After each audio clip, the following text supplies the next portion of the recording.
Now, I would usually say this feels like a breath of fresh air, but no, this feels like a blast from the past, from near towards the 2010s.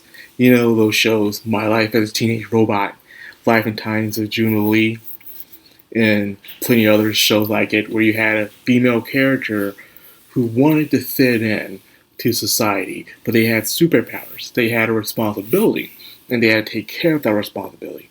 And there were times within the series where they wished that they never had their responsibilities and wished just to give them up and find a place where they truly belong. But at the end of the day, the responsibility is what defines who they are in the future, and they found out they had what they wanted all along. The friends and family who accepted them along the way of knowing who they are. We had it with other shows too, with male characters like American Dragon Jake Long and stuff, where they just wanted to be normal, but they had the powers and responsibilities to protect something. And then they learned to grow stronger as a character as time went on. Jentry Chau versus the Underworld feels like that blast from the past I was talking about. It feels like someone at Netflix was like, yo, no more of this simple, short haired tomboy girl who doesn't fit in, who goes to another world, gains power, still irresponsible as hell, nothing's ever really their fault, and they go through the usual norms that you have been seeing lately, all starting from Star versus Force Evil and so forth, up with Infinity Train, with Owl House, with Amphibia, with even some new ones that are coming out right now as we speak. It all play the same marching beats every single time. Some chick who's a tomboy, probably a lesbian, who doesn't fit in every single time. And then they go through the same channels that you always see. And don't get me wrong, the Jentry Chau does some same beats, and I guess the only reason why people are okay with it is because we haven't seen it in such a long time. Finally, a female character who doesn't mind being feminine, who doesn't mind being popular, who doesn't mind just following the trends. They're okay with the life they are. They're okay with being part of the cog of the machine. They just want to live a happy, normal life and stuff. Jentry Chau lived in Korea, and she had her friends going out on birthday parties and just enjoying the night around town until one day she was attacked by a spiritual creature. Her grandmother is on the way, takes her with her, and it turns out that her family, well, she knew that she was special, but there was someone who's been after her the entire time, which involves her parents. Now her grandma must help train her in order she will be ready for that threat that's soon to come. Those are the base premise of the story.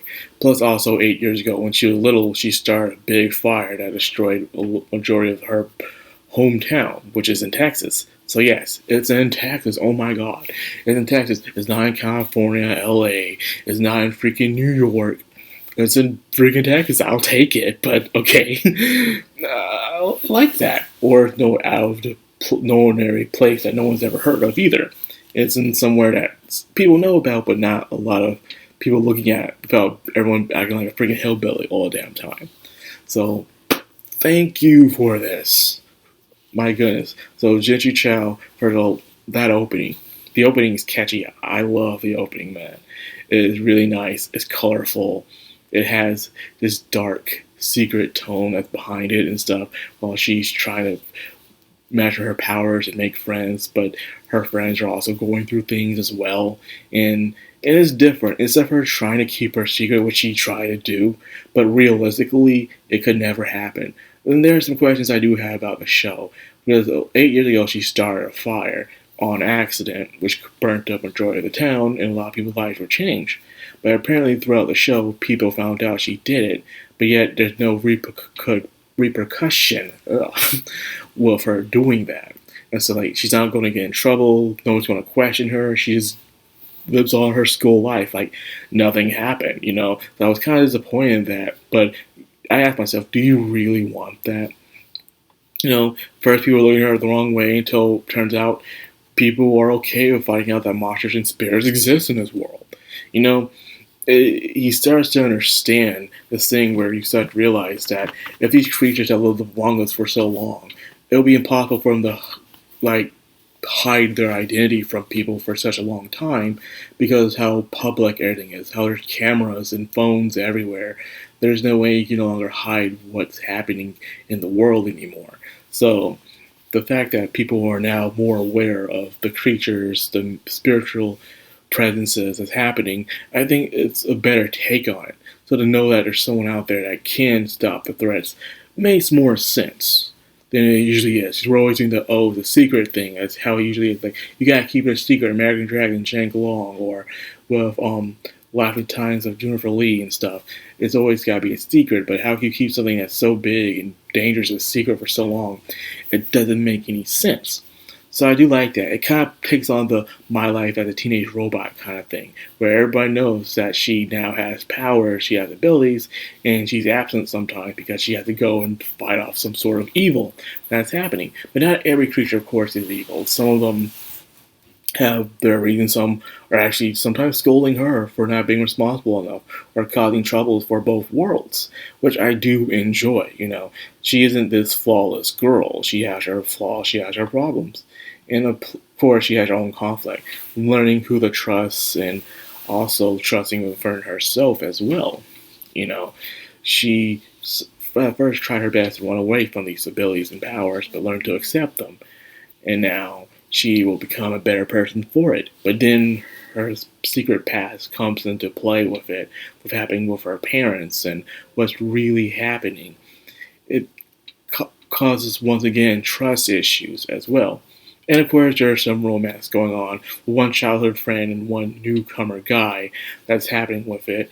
And that's where I have the problem with. Is my only true flaw with the show is how sometimes things feel so rushed. So rushed to the point where I feel like there might not be a second season towards this, because Netflix had this thing where it does have an interesting, cool idea for a show and stuff, and then it cancels it. It completely cancels it. It turns it into a freaking tax write-off every single time. But we'll get another Castlevania, we'll get another Big Mouth and stuff, and I don't mind having another Cobra Kai, but you gotta give these other shows a chance, That's why a lot of people have a hard time really investing into Netflix animation shows that aren't anime, because most of the times when you try to be interested into a cartoon there, like Six Manos or the Tresse and stuff, and probably some others that I've forgotten throughout the years because there's so many of them that had just one season. Glitch Tales. No, not Glitch Tales. Glitch Trap?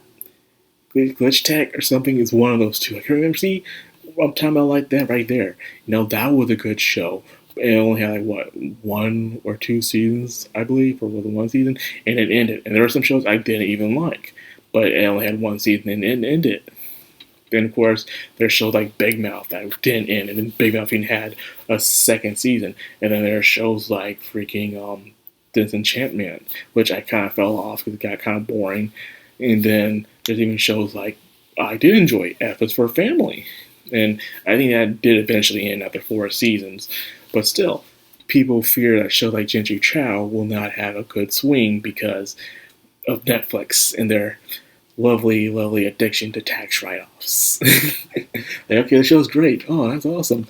But unfortunately, it's not good enough, so we're going to just write it off and pretend it never existed like the others. Okay. And it's really hard to invest into that, especially with Start and Continue On. It's like when you're reading a cool webtoon that's not from a Korean or Chinese creator that's really good on webtoons. But then it's getting to the good part, and then all of a sudden they say, oh, we're canceling this show, this series that they're doing, and it sucks. Then they come back with a new series, and then they do that one, and then they cancel that one as well. And so it leads you to the point where you don't want to invest anymore into that creator because, like, what's to say the next project you're going to do, you're not going to cancel it? I feel like I'm going to misinvest my time with you and might as well not even try in the first place. It sucks, but I feel like I should at least have some closure to the story. That's just me. So anyways, Jentry Chau is a must-watch, people. Please watch this show. It is very entertaining. It's cool, nice animation, good music and stuff, and it feels like a blast from the past. It really does. So that being said, I hope you guys give it a try, and I'll end the video here. I hope you guys enjoyed the video. If you did, like, comment, subscribe, and of course, hit that bell icon. This has been Madcrownxox, all anime. Signing out.